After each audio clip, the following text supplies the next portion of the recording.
Yo, what's popping, family?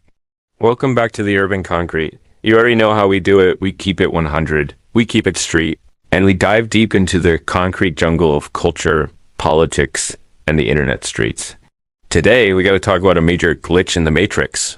We talking about Pearl Davis, aka just Pearly Things, and how she out here looking like a deer in headlights when the lights got too bright.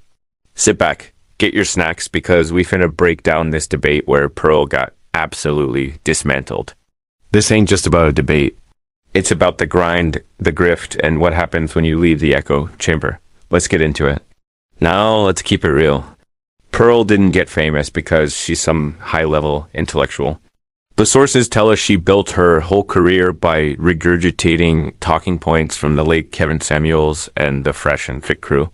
But here's the kicker. The only reason she gained that notoriety was the shock factor.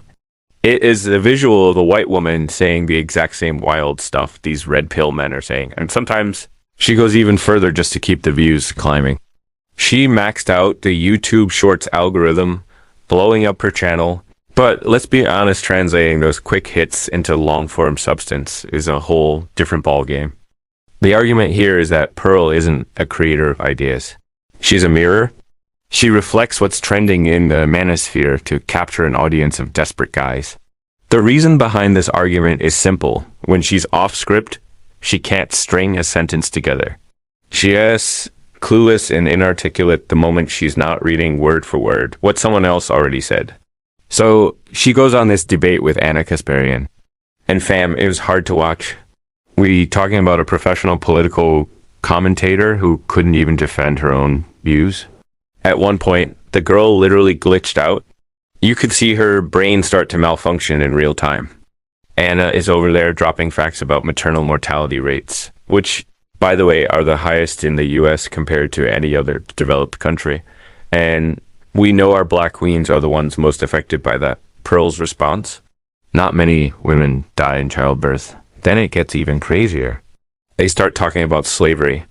Pearl out here quoting a book saying slavery was embellished. When she gets pressed for just one example of what was over-embellished, she just says, "I'd really just rather not." This is the ivory tower effect. When these right-wing weirdo grifters leave their echo chambers and have to talk to real people with lived experience, they look crazy. The linguistic roots of her argument come from a place of privilege and detachment. She's using red pill rhetoric, a dialect designed for the internet, not for the streets or the courtroom of public opinion. Let's talk about the receipts.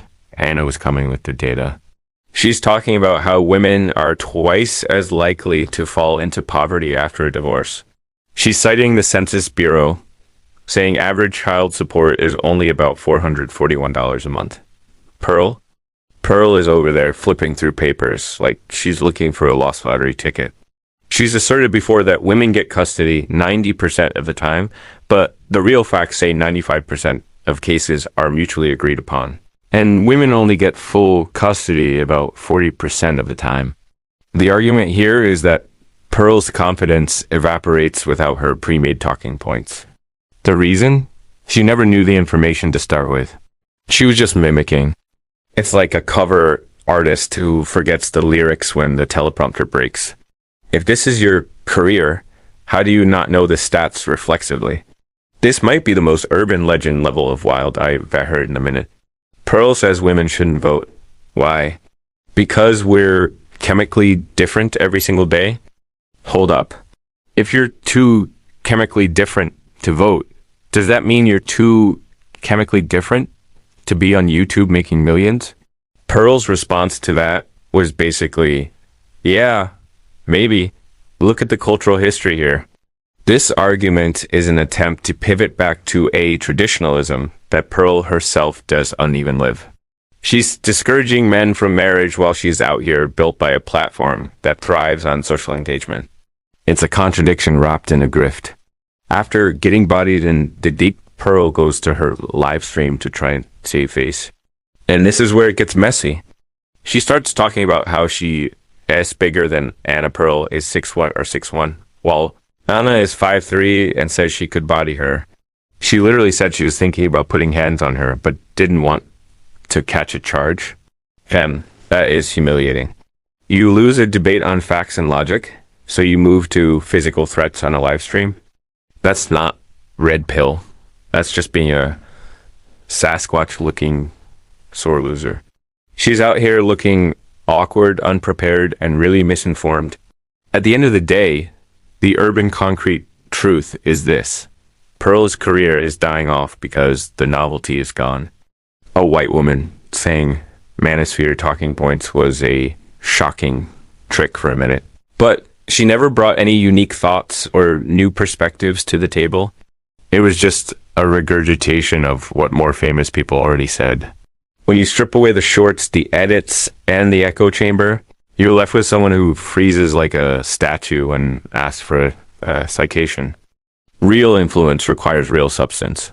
You can't build a house on the sand of other people's ideas and expect it to stand when the storm of a real debate hits.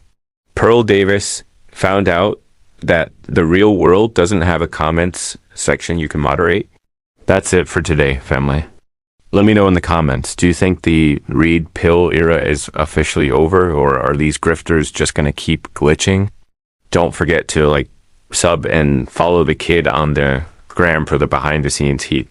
Stay solid, stay street, and keep your foundation on the concrete. I'll catch y'all next time. Peace.